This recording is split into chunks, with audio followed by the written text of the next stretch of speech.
gabi. Pagtingin ni Greg sa mga punong nasa likuran ng dalawang kaluluwa, ay tila nagsasayawan ng mga ito na parang nag-aabang sa kung sinong paparating. Anong meron?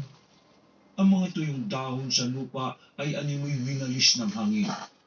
May ilang umabot sa kanyang kinaroroonan kaya napatras siya ng kaunti dahil sa epekto ng ragasan ng tila nagsisimulang magalit na ihip ng hangin. Ulan ba? Ay bagyo ba?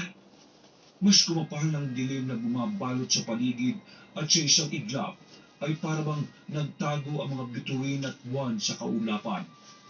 Maya-maya pa ay nawala ang malakas na hangin. Nawala rin ang ingay ng mga kuliglig na nagdaragdag ng hinakbot sa kadiliman. Maging ang sipol ng mga patay na kaluluwa ay tumigil din. Kaya nagtaka si Greg at napatingin sa kanyang mga pinsan